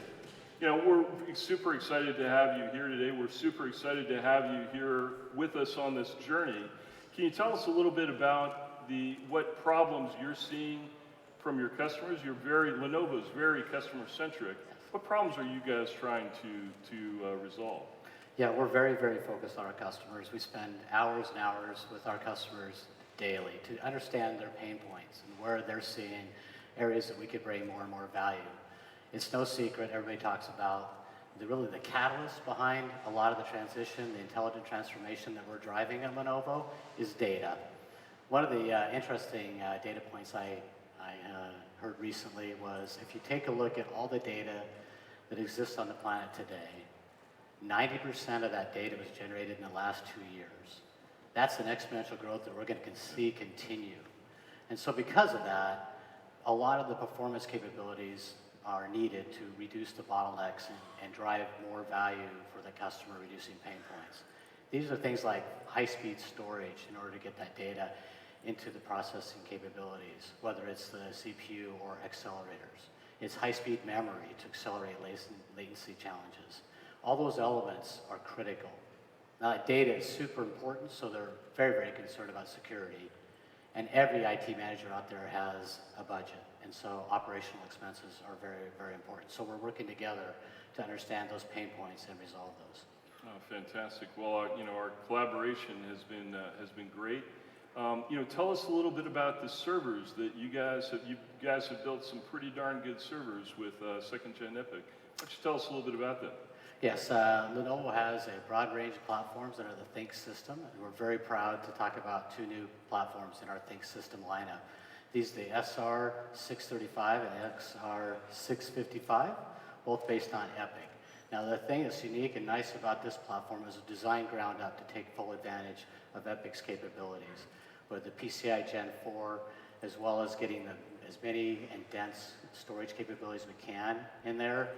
32 NVMe, 2.5-inch NVMe in there for petabytes of storage to get that data as quickly as you can to the computing elements. And so we built all this from ground up with the EPYC in mind for our customers and the pain points that they hit. Now, I talked about several elements that are critical for our customers. One of them is performance. Lenovo has the moniker for the most world records in performance today on x86 platforms. We're proud to add 16 new performance records to already world record achievements in this space. We're all about performance. We have 16 new performance benchmarks to announce today. Fantastic. Our performance is across a broad set of workloads that Forrest talked about. There's a broad set of workloads in the modern data center as the transformation happens. And so you'll see our world records across a broad set of those workloads, whether it's CPU, virtualization, Java workloads, a broad set of workloads we are targeting to ensure that they get the most optimized platform. But there's also another big point, which is ownership, cost of ownership. And so we're very proud to have the #1 world record in spec power to ensure that you get the most cost-efficient platform in your data center to reduce the power consumption as you're driving that capability in your data center. That's fantastic. #1 most efficient server ever. That's right. And I got to tell you something. Once you deliver that server, that's not the end of the story. It's about reliability. Lenovo holds the #1 spot in reliability. Even today, after 6 years in a row, we own that again. If you look at ITIC's report, and I encourage you to do, we have 6 years of consecutive leadership and reliability. #1 x86 server out there, and we are far ahead of our competition. The next thing is customer satisfaction. Performance, reliability leads to customer satisfaction. The independent study by TBR shows us as the #1 provider of customer satisfaction today. Security, you added some capabilities, hardware encryption capabilities. We have ThinkShield as our brand for security. It's not just about securing the platform, it's end-to-end. It starts at the supply chain, working with our vendors to ensure that every element is secure. It's doing the BIOS and the firmware, ensuring that that code is secure, development secure. And then the platform, where we're taking full advantage of the ThinkShield capabilities to include virtualization, encryption to secure the virtual platform. So we're going end-to-end on security as well.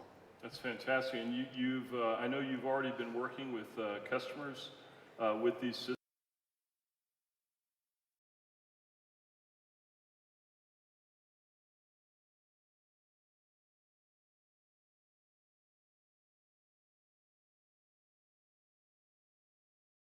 Your city, airport,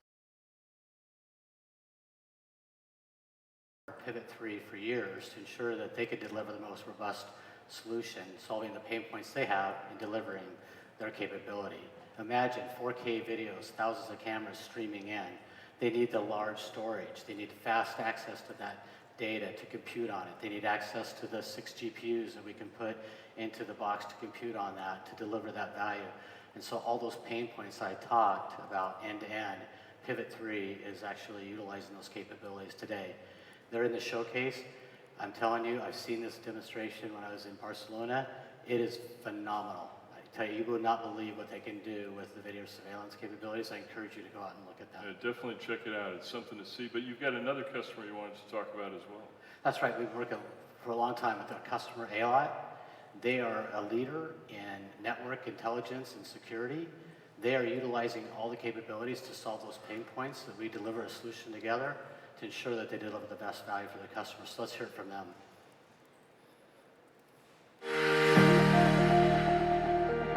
Allo is the innovative provider of network intelligence and security solutions that empower many of the world's top communication service providers and enterprise. We have worked with Lenovo for many years already, leveraging the breadth of Lenovo portfolio. We see great potential for enhancing the delivery of optimized solutions to our customers with the introduction of the new AMD-based Lenovo ThinkSystem line. AMD Epyc 7002 architecture will increase performance, will increase scalability, while reducing rack space and power requirements. The solution will enable Allo to provide TCO optimized offerings to our customers and accelerate the value of insights derived from their network.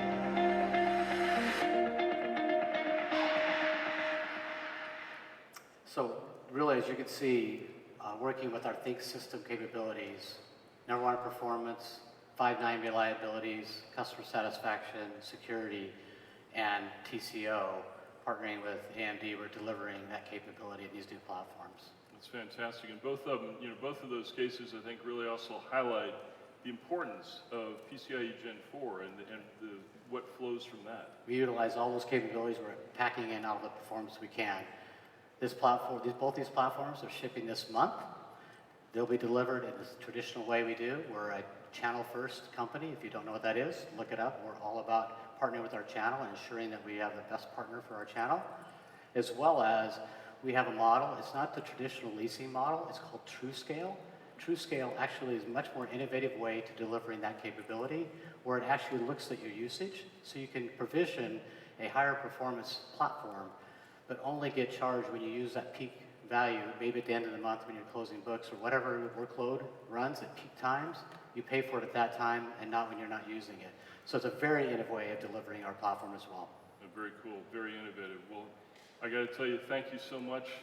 It's really been a pleasure working with you guys so far. Congratulations on a set of really fantastic servers, and can't wait to see what else we do together. Great, congratulations to you. All right, thanks a lot. Take care.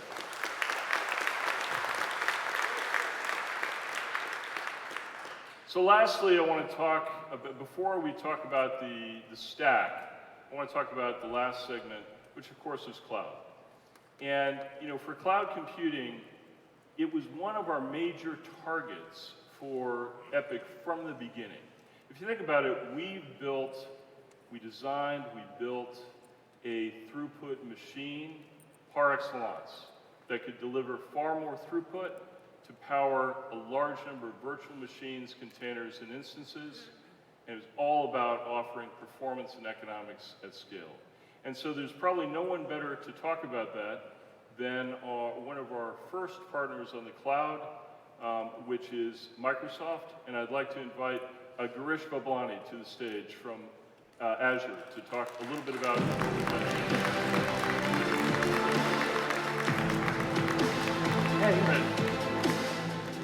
Great to see you again. Thanks so much. So excited at the work that we've done together for the last few years around Epic. It's been a fantastic journey with you guys. It's great to be here. It's been fantastic for us as well. Excellent. So maybe you could tell the audience a little bit about what you guys have already done with the first generation of Epic. Yeah, so we've seen quite a bit of interest in Naples since we have released it. And as you know, we have two classes of virtual machines that we offer that are powered by Naples.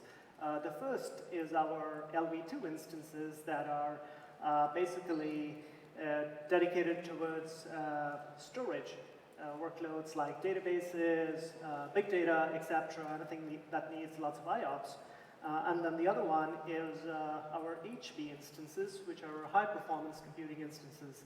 And both of these have seen a lot of interest from our customers.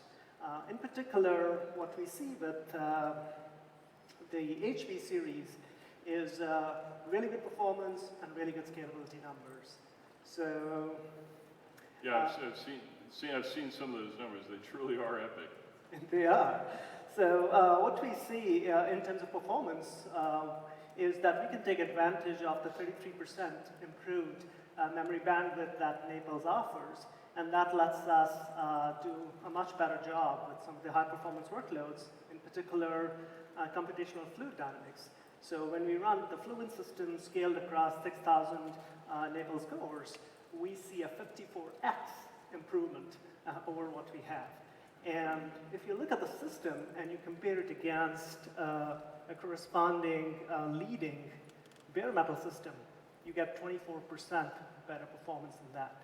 So this is kind of leading performance in the cloud, all powered through Naples. Oh, that's fantastic. And what's the customer experience been so far using that? So the customer experience has been very, very good.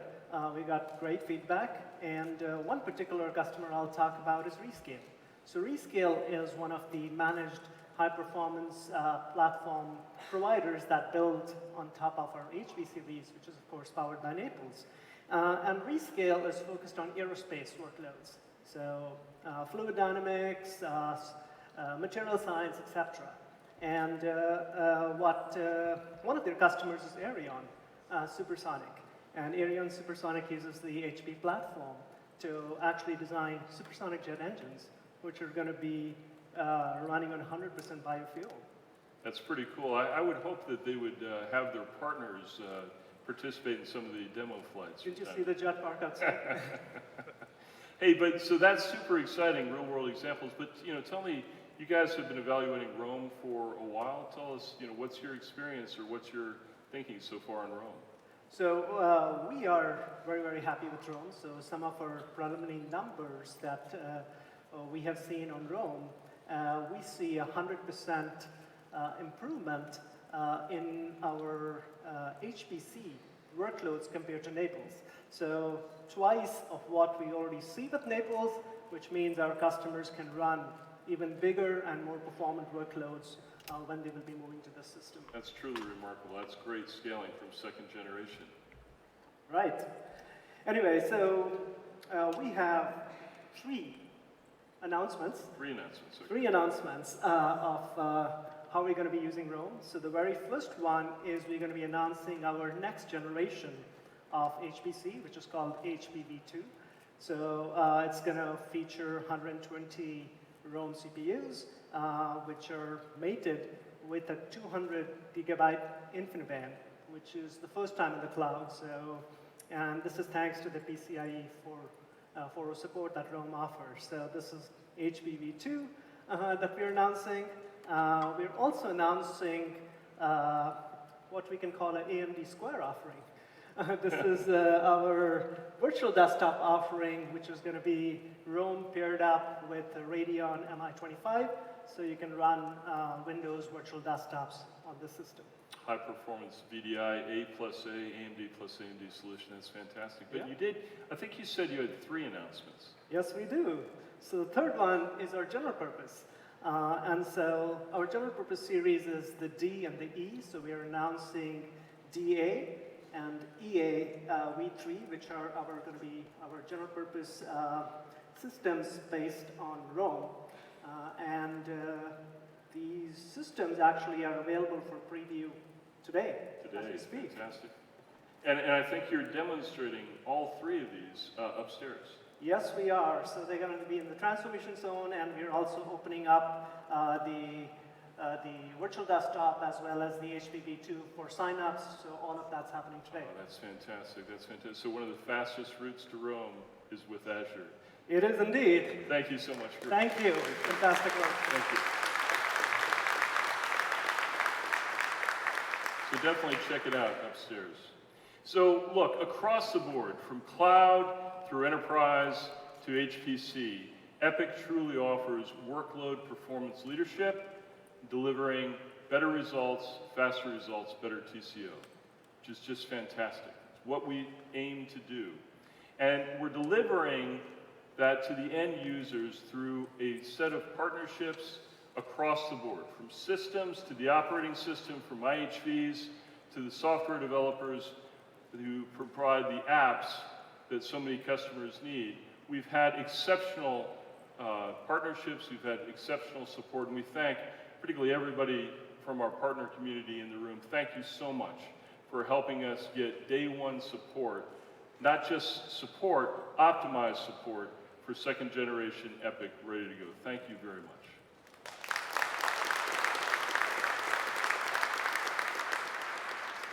And so now I'd like to talk about our role in that ecosystem, that open ecosystem that Lisa talked about, that partnership that we did.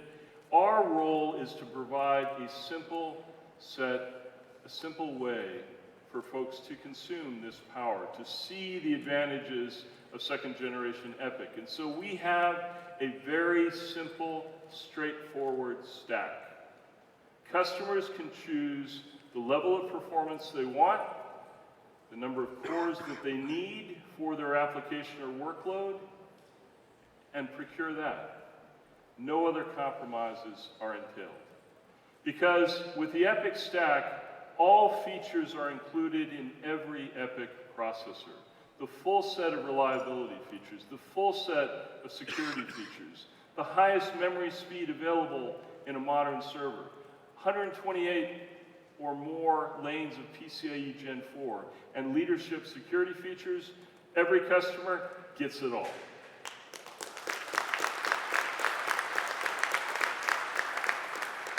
And the customers can range from the spectrum. So if you think about the customers who are looking perhaps for an entry-level server, they can choose, of course, an Epyc 7282 or a Cascade Lake Xeon Silver, apart with the Epyc 7282 offering far more performance for less money, giving that customer who wants an entry-level server over 2.5 times the performance per CPU dollar, offering a truly superior choice. If you look at the mainstream, what would often be served with a gold processor from our competitor, the same thing holds true.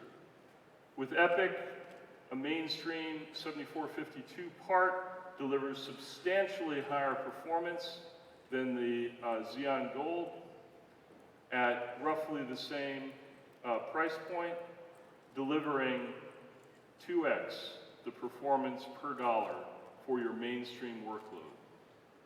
At the high end, for customers that demand the maximum performance, that have the most demanding workloads, that need the power of the top of stack, the Epyc 7742, as compared to the alternative, offers double the performance at a slightly lower price.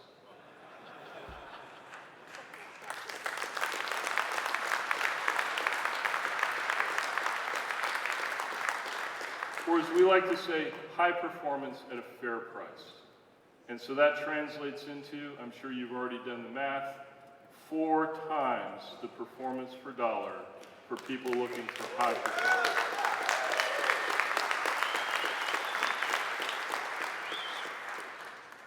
That model of performance and price performance leadership, of offering our customers the performance that they need at a fair price, extends across the entire stack.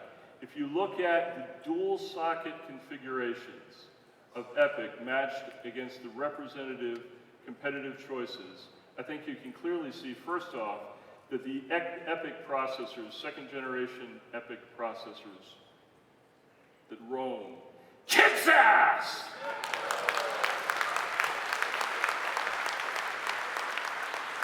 And so, I don't care what segment you're in, whether you're in HPC, enterprise, or cloud. I don't care what performance level you need, from the entry through the mainstream to the high performance. I don't care what features you need. The new standard for the data center, the new performance leader for the data center, the new price performance leader for the data center is the new benchmark for the data center, the new standard for the data center, and that is, of course, EPYC.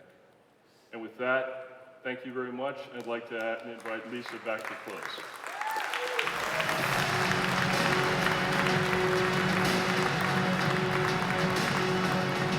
All right. Fantastic, Forrest. Thank you. And now I hope you've just gotten a feeling of just the tremendous value and capability behind second-gen EPYC. Look, we've told you everything that we have to tell you, all right? Proof point after proof point, and I hope it's absolutely clear to you now why second-gen EPYC is the best in the industry. And we are not done yet, though. We're almost done. We're not done yet. We have one more special guest for you today. And look, our goals with EPYC are extremely ambitious. We really do believe that every single data center environment should use EPYC. And we want to ensure that we meet the needs of the most demanding environments in the world. There's no question today that's in the hyperscale environment. You've heard about some of the cloud environments, but there is also no question that one of the most demanding environments in the world today sits at Google's data centers. So with that, join me in welcoming Bart Sano, Vice President of Platform Engineering at Google, to the stage. Bart.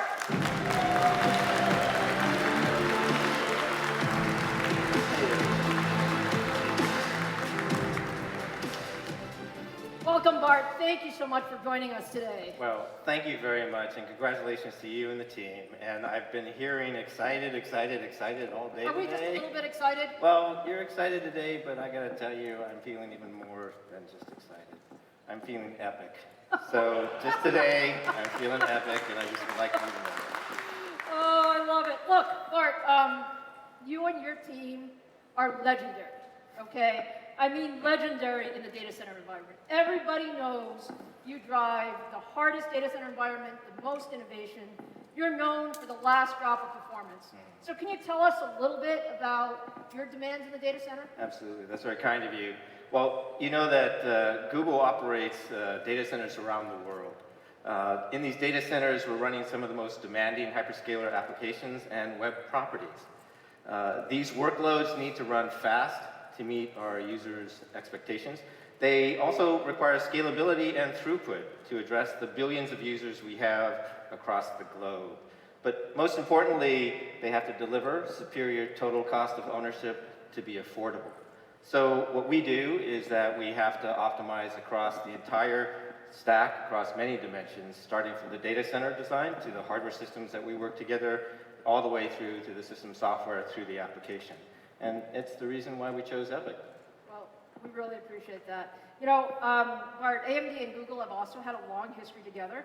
So I can say that a few years ago, I went to see Bart at Google, and I sat down and said, hey, look, we have these ambitious plans around the Zen roadmap.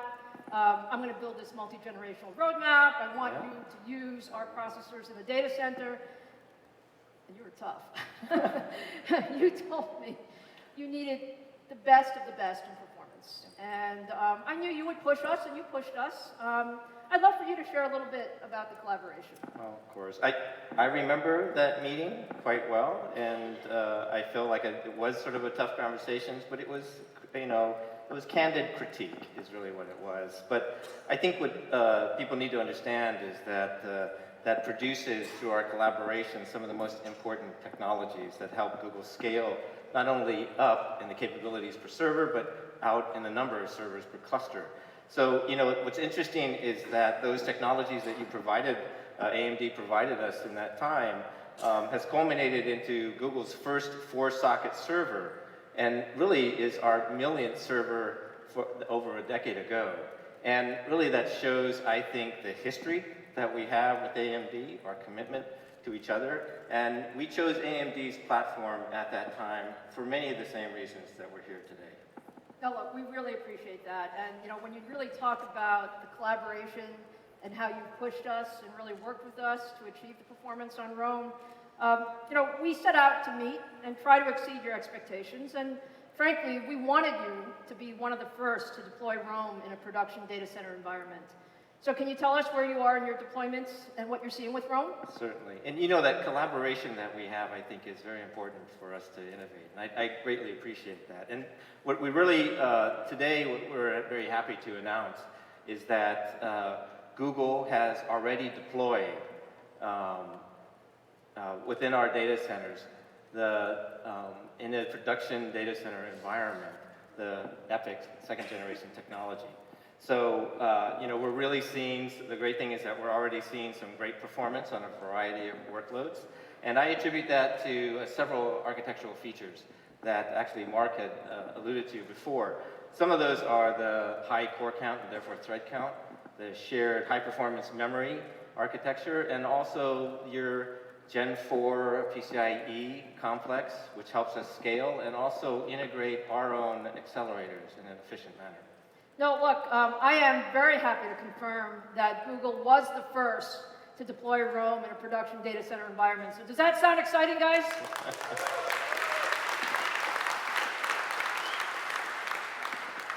And look, Bart, we've made a tremendous amount of progress. I mean, my engineers are in your labs all the time, and you know, we really try to push the envelope. You guys push us. You guys tell us we're never, ever done. Can you tell us a little bit about what's next for AMD and Google? Of course. So what's coming up next is that as we widen the deployment of this technology within our data centers, the end user can look forward to increased performance and functionality to the Google services they use and they love. For instance, faster or higher quality search results. And together, I'm confident that Google and AMD are going to continue to push and to continue to make the entire ecosystem more useful for everybody. And I think that's going to be to the benefit of the entire industry, quite frankly. Now, what we've talked about thus far has been principally Google's internal use for our own web properties. But what I'm here to talk about is we really haven't covered really the cloud applications or the cloud users that we have for Epyc. And so today, I'm excited to announce that we're planning to make AMD's second generation Epyc processor available to our cloud users via Google Cloud Compute Engine. And this builds upon our investment into the AMD platform and bring AMD-based VMs to market on our compute engine. So cloud users will benefit from a wide variety of VM sizes, from either 2 to over 200. The largest, actually, general-purpose VMs ever deployed or offered on GCE. So these VMs will deliver improved price performance, we believe, for most general-purpose workloads, and 60% better memory bandwidth for big compute workloads like financial simulations, scientific computing, and even weather modeling. So we are very excited, Epyc, to offer AMD CPU and the associated benefits to our cloud users for really the first time. So, what do you guys think? Google Cloud on AMD Epyc. Bart, thank you so much for being here. Thank you for your partnership. My and we pleasure. look forward to a lot more to come. Thank you. Good luck. All right, thank you. All right, guys, so there you have it. From the toughest cloud environments to the broadest enterprise environments to the most demanding HPC applications, second generation EPYC is incredible. Breadth, scale, capability. We are extraordinarily honored to be turning to EPYC with our customers and our partners. But I want to finish with one important point, okay? We all know in servers, it is not just about one generation. It is not just about two generations. It is about building a multi-generational roadmap. And I want to ensure that today it is very clear. We are here celebrating the launch of Rome, and we are extraordinarily excited. But for AMD, we are just getting started in the server market. What you can expect from us is consistency, cadence of execution. You heard it from Mark. We executed first-gen EPYC. We executed second-gen EPYC. With availability today, we have completed the design already on Zen 3, and that is going into Milan. And Mark said it, we are well into design with a ton of design effort on Zen 4 and Genoa. And what we're putting into Zen 3 and Zen 4 and Milan and Genoa is everything that we're learning from the customers and the ecosystem here today. So this is what we mean by commitment. We could not be more committed to this space. We could not be more committed to delivering performance and innovation in the data center. So let me wrap up with one clear message. I hope it is now clear to anybody who is upgrading a data center, building a new data center, doing anything in a data center, whether it's cloud, enterprise, or HPC, you have to use second generation EPYC. It is simply the new standard for data center customers. And I want to say a huge, huge thank you to all of you in the audience today. You are our customers, you are our ecosystem partners, you are the reason we keep pushing the envelope. And together, with your support, we are going to change the data center of today and tomorrow. Thank you very much for joining us today.